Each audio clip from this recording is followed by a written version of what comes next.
The fires on Varelian Prime burned blue.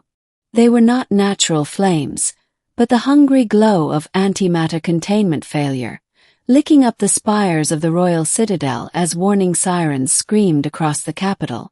Noble evacuation craft streaked skyward like panicked birds, while the lower districts drowned in chaos and falling ash. Ethan Hale arrived in the middle of it all, boots striking molten stone as his drop pod cracked open behind him. Mission clock started. His suit AI intoned calmly. Radiation levels. Lethal. Atmospheric toxins. Lethal. Survival probability. Minimal. Ethan exhaled. Yeah. Sounds about right. He wasn't here for glory or diplomacy, or even because he had been ordered. Earth had not yet signed a formal alliance with the Varelian monarchy. Humanity was still the new species, loud, stubborn, and underestimated. Ethan was here because the distress beacon had mentioned one thing that cut through every political barrier. Princess in danger. Princess Lyrian of Varelian was trapped inside the inner sanctum of the citadel, sealed by failing blast doors and surrounded by expanding antimatter fires. The Varelian guards had tried. They had died. Their energy shields were elegant, beautiful, and useless against cascading containment collapse. Human technology, however, was ugly in a different way. Ethan charged forward, kinetic dampeners screaming as he slammed through corridors warped by heat. Blue flames curled around him, eating at the edges of his armor. His suit compensated, rerouting power, burning through reserves meant for orbital insertion. He didn't slow. Inside the sanctum, Princess Lyrian knelt beside an injured aide, silver eyes wide but unbroken. Her crown lay discarded, scorched black. When the door finally buckled inward under Ethan's shoulder, she looked up in shock. "You are human?" she asked, her voice musical even through the roar of fire. Ethan ripped off his helmet, sweat pouring down his face. "Yeah. And we're getting out." The antimatter field destabilized further, the flames surging as if angered by defiance. Ethan crossed the room in seconds, lifting Lyrian into his arms as though she weighed nothing. The aide was already gone. Ethan didn't hesitate. He never did. The return path collapsed behind them. Walls liquefied. Gravity fluctuated wildly as the citadel's core began to tear itself apart. Ethan ran anyway. He dove through fire that would have vaporized a Varelian soldier, his armor blackening, systems failing one by one. Pain screamed through every nerve as the suit's cooling failed. The AI warned him of third-degree burns, internal hemorrhaging, and catastrophic system loss. Ethan gritted his teeth. Not today. They burst from the citadel just as it imploded, a miniature star blooming where royal history had stood for 1,000 years. The shockwave hurled them across the plaza. Ethan twisted midair, shielding Lyrian with his own body as they slammed into the ground. Darkness took him. Ethan awoke to silence. Real silence, not the artificial calm of his suit. His eyes fluttered open to see white ceilings, soft light, and the faint hum of alien medical technology. He tried to move and failed. "You are awake," a voice said.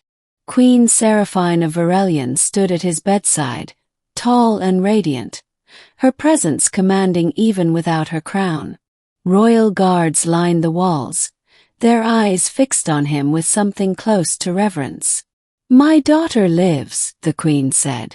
"Because of you." Ethan swallowed. "Glad to hear it." "You ran into antimatter fire," she continued. "No Varelian has ever survived such an act. Our science deemed it impossible." Ethan gave a weak shrug. "Humans do impossible things. Usually stupid things." The queen's lips curved faintly. My daughter has not left your side since you were brought here. As if summoned, Lyrian stepped forward. Her eyes shimmered with emotion unrestrained by royal protocol. He did not hesitate, she said. He did not bargain. He did not ask who I was. He simply saved me. Ethan looked away, uncomfortable. Anyone would have done the same. No, the Queen replied sharply. They would not. Days passed. Ethan healed under Varelian care. His human resilience astonishing their physicians. News spread across the planet and beyond. Footage of a human soldier charging into blue fire replayed endlessly across the galactic networks. The narrative shifted. Humanity was no longer the loud newcomer. Humanity was the species that ran toward extinction-level threats for someone who wasn't even their own. At the formal assembly, Ethan stood before the throne, armor replaced with simple attire that felt far too clean.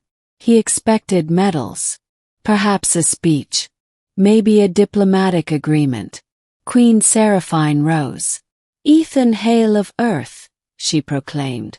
By ancient law, one who saves the heir of Varelian at the cost of their own life, or risks it beyond reason, earns a debt beyond gold or titles. Ethan frowned. Ma'am, I didn't. Silence, the Queen said gently.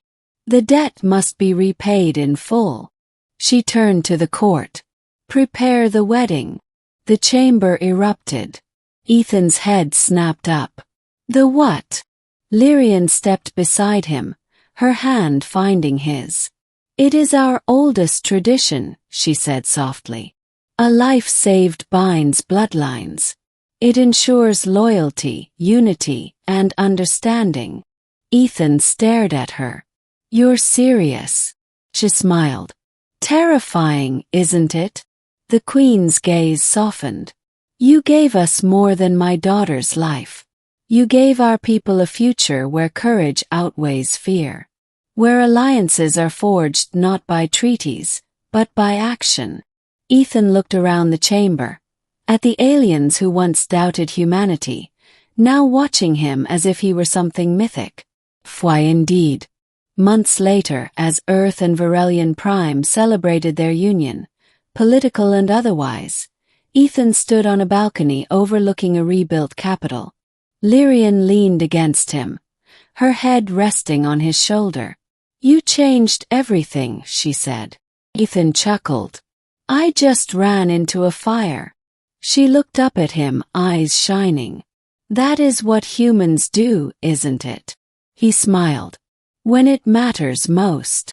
And across the stars civilizations took note. When the universe burned, humanity ran toward the flames, and came back with hope in its arms.